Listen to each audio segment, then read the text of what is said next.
Hey now, it's your brother Marcus, and you are tuned in to another episode of the Elements of Inspiration Brother Marcus podcast. Today, we have movie producer. That's right, he's an author of many books and so much more. Ladies and gentlemen, welcome to the show, none other than Philadelphia's EQ, Jermaine Quick. How you doing, man? Hey, I'm blessed, and it's an honor to be on your show today. How are you doing today, Brother Marcus? Man, I'm good. It's an honor to have you with us. And, you know, you're a man of many talents, and we've known each other for a number of years. Yes. And just recently, we try, you know, we've run into each other a lot more than normal. And so, you know, I had to get you because remember when I saw you, I fanned out. Remember? Right. Yeah. That was a great event with Miss Carolyn Wilson. You know, that women's empowerment thing that, you know, swayed into my situation, you know, allowed me to speak on the panel and everything. So that was a good thing. Well, because you're a really big deal in Philadelphia and beyond. So before we go any further, what I like to do is I always ask these questions. I always like to start off with saying, you know, where were you born? Well, I was born here in Philadelphia. I grew up all over Philadelphia. To be specific, I started out in Southwest Philadelphia and ended up throughout Philadelphia through my journey. So yeah, you're definitely a Philadelphian, period. Yes. No doubt about it. And, you know, that's one of the things that I've always enjoyed about you. You've always been authentic and you've always been yourself. Never have I seen you, you know, being something that you're not. You know what I mean? You know, this world is full of characters. I try to stay authentic as much as I possibly can. But I know that sometimes I have to entertain the characters that's here. So, you know, I play my role very well. That's funny, man. Now, so I want to get right down into it. Growing up in Philly, before we get into all the other things about you and what you do, growing up in Philadelphia, you know, what kind of a young person were you growing up in Philly? Well, to give your audience a preview of my book, I grew up product of child abuse. My mom was alcoholic, and I never knew my dad, and that kind of had a disruptive household. And so at the age of like 7, I went through a traumatic situation with her, and the city took me away from her for a while until she can get her mind right. And I ventured into my first foster home. And it was an emergency, what they call emergency foster homes when you're just there temporarily. And, you know, I got to experience South Philly for the first time and lived with a family there and learned some aspects of life that I wish I didn't have to learn as a child, but it made me stronger as a person. But 2 years after that episode, I went back to my mom, but she really wasn't prepared to handle me. So we end up going to the group homes. And I was in the group homes from the age of 9 or 10 to like 15. You know, I learned a lot. I mean, I think the experiences made me an overachiever because I won a lot of awards. I've been winning awards since I was a young kid. So, I think I took my trauma and allowed myself to realize that, you know, life still goes on, and I just kind of excelled in everything that I did. I guess I would contribute that to the lack of love that was there from the family. So I had to learn to love myself. So I became an overachiever as a child. And when I finally got into the a permanent foster care system from the age of 15 to 18, I kind of really found my wings for myself. Got me a job at a young age. Excelled in high school. I graduated high school top 5th of my class. And I was on the basketball team. We won our division championship. I ran track. Got letters in everything that I did, from track to soccer to basketball. And I graduated as an electrical appliance engineer from John Bartram High School. So that job that certificate allowed me to work for the IBEW Electrical Union right out of high school. Nice. So as a child growing up in the city, I would say I just learned how to adapt to every area they put me in, because I lived in Germantown when I was in the group homes. I lived in Frankfurt because the group home was called St. Joseph's Home for Boys. So every time you reached a certain age bracket, you had to move to a different house.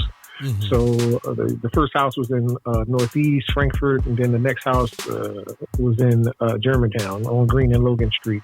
Those facilities are, well, the one in Frankfurt is still there, but the one in Green and Logan is not there. I mean, the building is still there, the church is still there, but it's not active at this time. I found that out because I wanted to go back and do some mentoring to some of the kids there. But I would just say, I grew up with a wide range of people around me, from Chinese to Puerto Rican. So, I mean, I had a diverse youth coming up. I had a diverse upcoming, and I just really thank God that He had His hands on me the whole time, because I could have actually went to. I know so many people that was in the group homes that went the exact opposite of me. So I'm just thankful that He found something in. I found something in myself, but He seen something in me to allow me to be where I am today. Yeah, and the reason why I ask, questions like this is because I want people to understand, who you are. Not only are you a movie producer and all these great things, but you're a regular person. You've gone through some things, and you are an overachiever. You know what it's like to live in the inner city. And although you were not a product of the environment of the city, you could have been, but you've worked your way up into where you are today. Now, what inspired you, to do the first big thing that you've ever done? Did you ever act before you started making movies? Like, what came first? How did all that come together for you? Actually, I started in the music business. So in the early 90s, I met a friend named Sean Phillips, and he was managing artists at the time. And he had a friend, Simon Rosen, who was a lawyer in Philadelphia. He had a record company at the time called Simon Says Records, and they had an artist named Heather Henderson, Baby Heather, and they needed a rapper to rap on the album, at the song at the time, and I was chosen to do it. And we went on tour. The song was on a top 100 Billboard charts. We toured with Snap and a couple of other people at the time. And she, after maybe 2 years of touring, she kind of quit the business. And so it left me hanging a little bit. So I decided I wanted to put out my own album. So I saved up my income tax money from me working, because I always had a job. Yeah. And I created my own independent album in 1994 called Fatal, Fear, Anxiety, Tension, and Axis of Life. And it was a hip-hop psychedelic album at the time, because PM Dawn was out, and Diggable Planets and artists like that.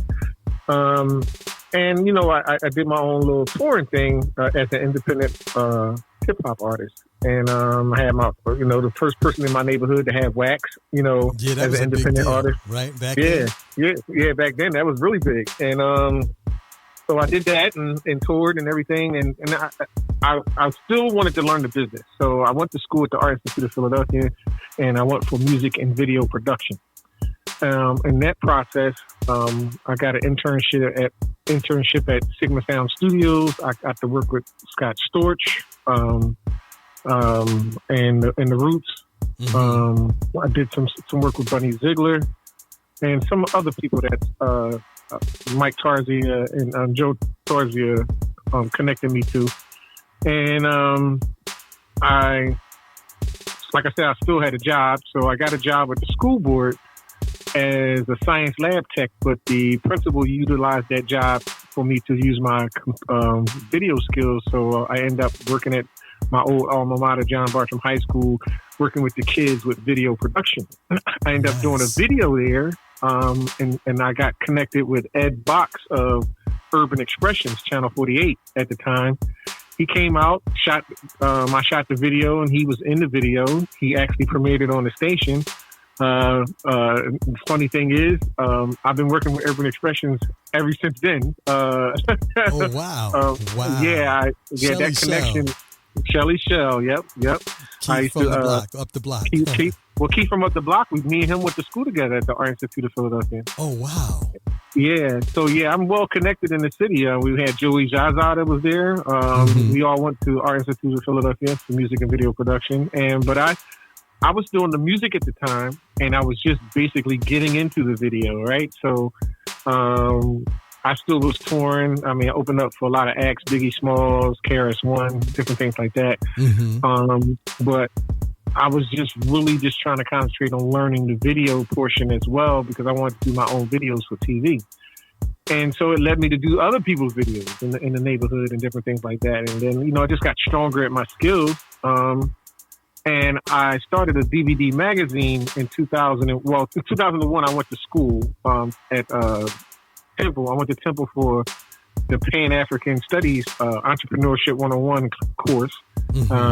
And I learned how to start my own business. And I started Illadelph Styles in 2001. And so with my business, I got a press pass from the city. And that allowed me to go out and film any and everything I wanted to film. So like if the car show was available, all I had to do was show my press pass. I got in and filmed that. Any actress or actor or rapper came to the city, as long as I had my press pass, I got into the event and I was able to do that. I worked with 100.3 The Beat. I worked with Power 99 behind the scenes. And I was able to get every actor and actress that was on the scene at the time. Like I just was like filming my butt off. Like I was the only black urban DVD magazine at Live Aid. Oh wow! So you've been doing this for a long time. Yes, sir. Yes, sir. Yes, sir. Yes, sir. So I was there at Live Aid. I filmed Russell Simmons, everybody that was there at Live Aid. Chris Tucker, the Red Hot Chili Peppers. So many people that was there. I had them on film, and I actually had it's on YouTube. So if somebody look up Live Aid Illadelph Styles, they'll see the different people that I filmed. Live Aid Illadelph Styles. Now make sure y'all pull that up on YouTube. Yeah. Live Aid Illadelph Styles.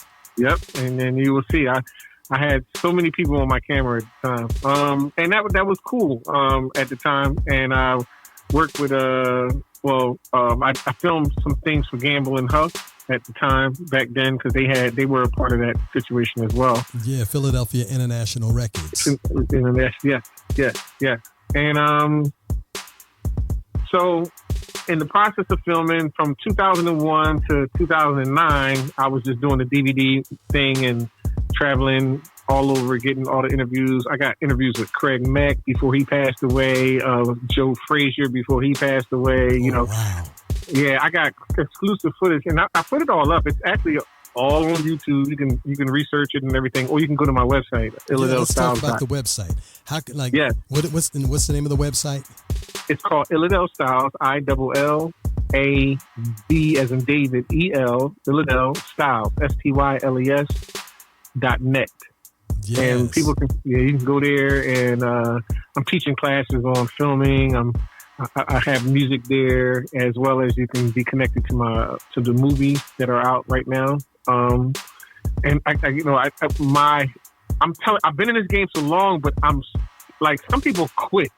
Like they'll do a couple of things and they stop, but I've been doing it for so long. I got so much history in the game. I can take you so far back. I worked with Bobby Dance. I used to be the night manager at Dancing Nightclub, working with Bobby Dance. Like that was very big back in the day, 13th and Vine, where all the kids had a place to go, where now the kids don't have a place to go. But I did that for a long period of time. And I just have so much history in Philadelphia when it comes to just knowing the landscape and knowing the artists. I grew up with a lot of these artists, and I just been thankful and blessed just to be amongst the number, Yeah. So, 2009 is when I started my film career. And let's talk about that. What was the inspiration of you like saying, you know what, I did all of the, the filming and, with the DVDs, and of course the time changed. What was it like, and what was the inspiration behind you wanting to start, your film company and your film career? Once I seen DVDs was no longer going to be the end thing, or at least I would say it was becoming saturated at the time. And I said I wanted to do some big screen stuff. And I seen, I would say that Jamal Hill, who's a film director, now who's out in LA, but he was from Philadelphia. He created a film called Money, Power, and Respect. And it inspired me because it's like, oh, this guy from Philly can do this. I know I can shoot a film, right? Yeah. He was an inspiration. Now, I didn't have the equipment that he may have had at the time, but I had a camera, and I knew that I had some people. So I used well-known rappers at the time, local rappers that was doing their thing, and they all loved me. And, I said, hey, I want to do a movie. And they said, all right, I'm down. And Spank Horton, from the Plastic Cup Boys, he was actually in my first film, Rise Like Cream. Oh, wow. And and that is actually on YouTube as well. And so we did that, and I sold out. Well, I rented a room from community college. It was the smaller room, and it was like it holds 100 people, and we packed the room. And so I got excited. I'm like, wow, people came to actually see my movie. More people came to see my movie than they did my music. So I was like, okay, this must be what I'm supposed to be doing. Exactly. So, yeah, right? And so I did a second film called Concealed Habitat. And this time we rented out the bigger room, and we packed the whole room. The movie was so good that Larry Smallwood of the Philadelphia Independent Film Festival put it in his film festival, and I was one of the first urban black films to be premiered at the African American Museum. Wow, now that's big though. That's real big. Yes. My second film, right out the box, right? Like, and so I was very excited about that. That was around 2011, 2012. About 2013, 2014, I created a third film called Change the Beat. That film allowed me to get a distribution deal where I was in every FYE, every Target. I was the first person in Philadelphia to be on Amazon TV when it first came out, in every store, and that was a great thing at the time. But as we know, the DVDs, that's when DVDs really started to slide down, and everybody was getting into the social media thing. Right. I did well with that movie. I didn't know anything about the film festivals as much as yet until 2017, 2018, where I created another film called American Bully. This film was about bullying. Now, like I said, all my films were conscious in nature. So this film was about bullying. And at the time, bullying was very big in the city. And so I had a friend who connected me to channel Fox 29, Miss Joyce Evans. And Miss Joyce Evans is, before she retired, she was the head lead anchor, and she did my story.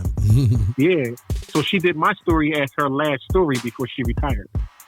Wow, now that's monumental. As she's leaving, it's almost as if she passed the baton, from her newsroom to the film screen. You know what I mean? Yes. And handed the baton over to you. How many films would you say you've made over, since you started creating films? I would say I have 6.5 because I have a short film called. Oh, I'm sorry. I would say 7, but six and 2 short films. Oh, because I have two. Yeah, I have 2 short films. One is called Entanglement, and the other one is called Addiction. Okay. Now, how many awards have you won with all of your films put together? I would say about maybe 65. What, 65? Yes. That's like almost 10 awards per movie. Yes, but it didn't go that way. But yes, Yeah, exactly. No, but that's really good. And so from making records to doing videos to doing film, and you also are an author. Let's talk about you being an author. How many books do you have out already? So I took my award-winning film Sugar, which won 43 global awards, and I turned it into a novel. So that's one book that we have out right now that's on Amazon. And I created another book called Driven, which is a memoir, motivational memoir, to show people that no matter what your circumstances or whatever you're going through, you can still be a better version of you if you stay focused and stay driven.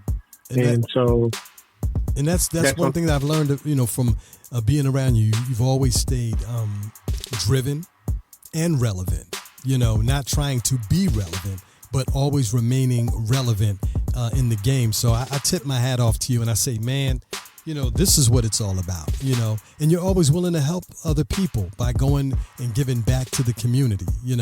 How does it feel to be recognized? Like when you go out, how does that make you feel when people come up like I did and I fanned out and I was like, wait a minute, EQ Philly, Jermaine Quick, how does that make you feel? At this point in my life, I'm grateful because there's a lot of people that aren't recognized for their work. And I know that sometimes this contributes to, sometimes people fall off as well. But I just try to stay grateful.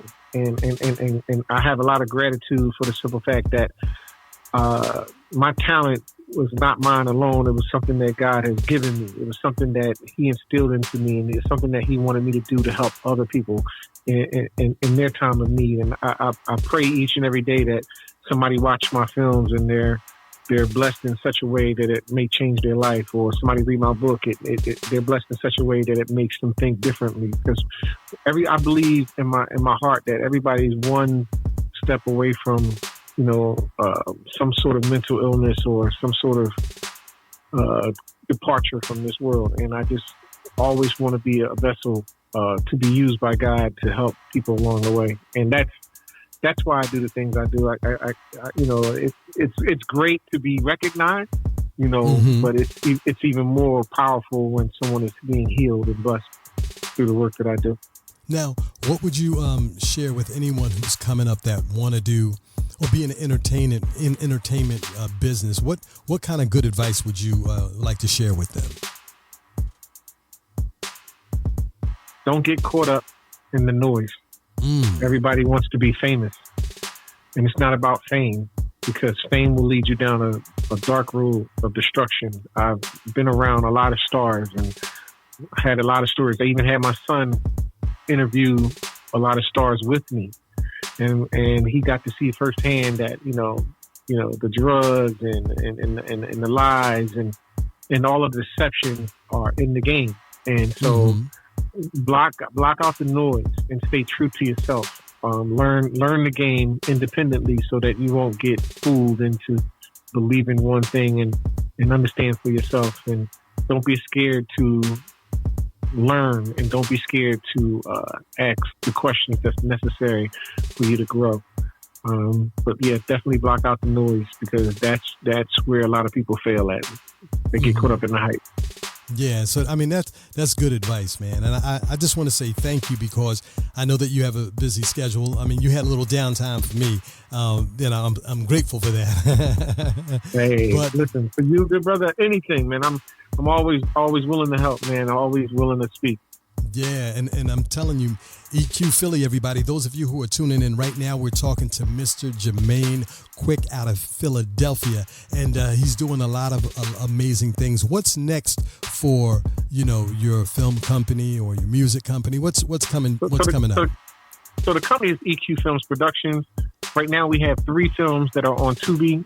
One is Sugar. The other one is Heartless, which is about mental illness. And the third one is Change the Beat. So you can go watch those 3 films on Tubi right now. And my new film that I'm working on now, that we're going to start shooting very soon, is called Nana. And we're going to talk about Grandma and how Grandma has changed over the years. Oh, yeah. Yeah, so that's going to be a deep, thought-provoking movie, and I can't wait to start shooting that. And I hope you can follow me, like I said, at illadelstyles.net and get an up preview and follow my social media and all of those things. Yeah, we'll give out your social media so people can follow. Go ahead, put your handles out there, man. All right, so at TikTok you can follow me at Jermaine Quick Producer 3 and Illadel Styles. On Instagram, you can follow me at Jermaine Quick Producer and Illadel Styles. And on Facebook, you can follow me at Jermaine Quick Producer and Illadel Styles. So I have two pages. One is the business page and one is the personal page. So you can always follow me there. And Twitter, they would never let me change my name. So it's always been EQ Philly at Twitter. Everybody always knew me as EQ Philly, but over the years, I stopped wanting the people to call me that and just call me by my regular name. But it's all okay. If you still call me EQ, that's who I am. That's me. Yeah. And man, I'm so glad that you're with us on today. And with that being said, before we rock out, everybody, Jermaine, do you want to give any shout outs to anybody? Man, I just want to shout out the whole Philadelphia one. I don't know who will be some of my crew that might be listening, but all the film festivals in Philadelphia, if you're an actor, actress, you need to definitely get aboard with the film festivals. The Philadelphia Independent Film Festival, the Watch Out Film Festival, all of those film festivals are very important. And the Greater Philadelphia Office of Films, you definitely need to get with them. And just Shelly Shell, definitely. She's been a great supporter of me for a long time. I definitely want to give a shout out to Shelly Shell. And just everybody that's just doing their thing. I'm proud of everybody in the city that's just rising to the occasion, even in these darkest times that we're living in. But I think that God is in control, and I know that God is in control, and everything's going to be just fine. And keep filming and just keep shining. And don't forget to go pick up the book at Amazon. Yeah. What's the name of the book? The name of the book is Driven and Sugar. You can pick up Sugar, the novel, and you can pick up Driven, all at Amazon by Jermaine Quick. So make sure you go check those out. All right. Well, y'all heard it, everybody. We were up close and personal talking about the life and times and the videos and films and all this great information that we were able to get from Jermaine Quick, formerly known as EQ Philly. He has done a lot of work in the tri-state area. And man, I'm so glad that you were a part of the Element of Inspiration, Brother Marcus podcast. And before we sign off, I want to make sure that I leave it open to Jermaine Quick. Is there anything that you want to mention or announce before we, get back into doing what we do? Listen, I just want to thank you for the opportunity. It's been inspiring to even know you, because you've been doing your thing for a long time, and some people take that for granted, but it's not easy running shows and just being a part of the number, because people count you out long time, and you stayed in the mix even when things was light and little. And you just kept growing into a greater space, and I'm thank God for you, and I thank you for the opportunity to be on your show. All right. Thank you so much, my good brother.